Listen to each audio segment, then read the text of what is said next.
സംസ്ഥാന സർക്കാരിന്റെ digital survey ദേശീയ കോൺക്ലേവ് രാജ്യത്തിന് തന്നെ മാതൃകയായി മാറിയെന്ന് മന്ത്രി കെ രാജൻ. ഭൂവുടമകൾക്ക് ഉടമസ്ഥത ഉറപ്പുവരുത്തുന്നതിനായി സെറ്റിൽമെന്റ് ആക്ട് നടപ്പാക്കും. സെറ്റിൽമെന്റ് ആക്ട് വരുന്നതോടെ സ്വകാര്യ ഭൂമി സർവേ പരാതികൾ നിജപ്പെടുത്തുമെന്നും മന്ത്രി പറഞ്ഞു. ഭൂപരിപാലനം ആധുനികവൽക്കരിക്കുക എന്ന ലക്ഷ്യത്തോടെ 3 ദിവസമായി സംഘടിപ്പിച്ച കോൺക്ലേവ് സമാപിച്ചു.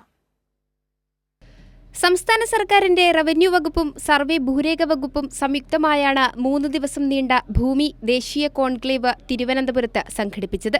ഹിമാചൽ പ്രദേശിലെ റവന്യൂ വകുപ്പ് മന്ത്രി ഉൾപ്പെടെ 23 സംസ്ഥാനങ്ങളുടെ പങ്കാളിത്തത്തോടെയുള്ള കോൺക്ലേവ് മറ്റ് സംസ്ഥാനങ്ങൾക്കും പ്രചോദനമായി മാറി. സംസ്ഥാനത്ത് പരമ്പരാഗത സംവിധാനങ്ങൾ ഉപയോഗിച്ച് റീസർവേ ആരംഭിച്ചെങ്കിലും പല കാരണങ്ങളാൽ പൂർത്തീകരിക്കുവാൻ കഴിഞ്ഞിരുന്നില്ല. തുടർന്നാണ് 2022 ആധുനിക സർവേ ഉപകരണങ്ങൾ ഉപയോഗിച്ച എന്റെ ഭൂമി എന്ന പേരിൽ രാജ്യത്താദ്യമായി കേരളത്തിൽ ഡിജിറ്റൽ സർവേ ആരംഭിക്കുന്നത്. പദ്ധതിയിലൂടെ 5 വർഷത്തിനുള്ളിൽ സർവേ നടപടികൾ പൂർത്തീകരിക്കാനാണ് സർക്കാർ ലക്ഷ്യമെന്ന് മന്ത്രി കെ രാജൻ പറഞ്ഞു. ഭൂപരിഷ്കരണത്തിൽ നാം മുന്നോട്ട് പോകുമ്പോഴും രാജ്യത്ത് ലാൻഡ് അഡ്മിനിസ്ട്രേഷനിൽ നമുക്ക് മുന്നോട്ട് പോകാനാകുന്നില്ല എന്ന ഒരു പ്രശ്നം നമ്മുടെ മുമ്പിലുണ്ട്.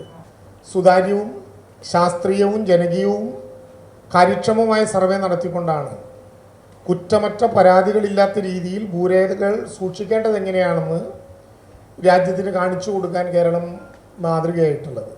കേരളത്തിൽ ഇനി ഇതിനെല്ലാം അവസാനം കുറിക്കാവുന്ന വിധത്തിൽ നമ്മളൊരു സെറ്റിൽമെന്റ് ആക്ട് കൂടി കൊണ്ടുവരികയാണ്. ഡിജിറ്റൽ റീസർവേയും എന്റെ ഭൂമി ഏകജാലക പോർട്ടലും മാതൃകയാക്കി സ്വീകരിക്കാൻ ഇത്രയധികം സംസ്ഥാനങ്ങൾ തയ്യാറായി മുന്നോട്ട് വരുന്നത് അഭിമാനകരമാണെന്ന് സ്പീക്കർ എൻ ഷംസീർ സമാപന സമ്മേളനം ഉദ്ഘാടനം ചെയ്ത് സംസാരിച്ചു.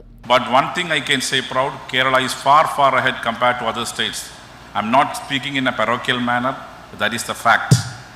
We had traveled a lot distance regarding in the IT sector by making in a technological space. We had traveled a lot.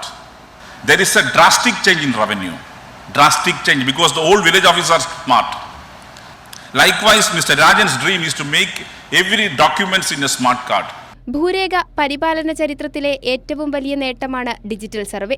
ഭൂരേഖ പരിപാലനത്തിൽ Keralam എല്ലാ സംസ്ഥാനങ്ങൾക്കും മാതൃകയാണെന്നും ഹിമാചൽ കേരളത്തിന്റെ മോഡൽ പിന്തുടരുമെന്നും ഹിമാചൽ പ്രദേശ് റവന്യൂ മന്ത്രി ജഗത് സിംഗ് നെഗി കോൺക്ലേവിൽ അറിയിച്ചു. മറ്റ് സംസ്ഥാനങ്ങൾക്ക് സർവേ സൊല്യൂഷൻസ് കൈമാറണമെന്ന അഭിപ്രായവും ഉയർന്നുവന്നു. 127 പ്രതിനിധികൾ പങ്കെടുത്ത കോൺക്ലേവ് ഡിജിറ്റൽ റീസർവേ നടപടികൾ തുടരുന്ന വില്ലേജുകളും സന്ദർശിച്ച് സമാപിച്ചു. കൈരളി ന്യൂസ്, തിരുവനന്തപുരം.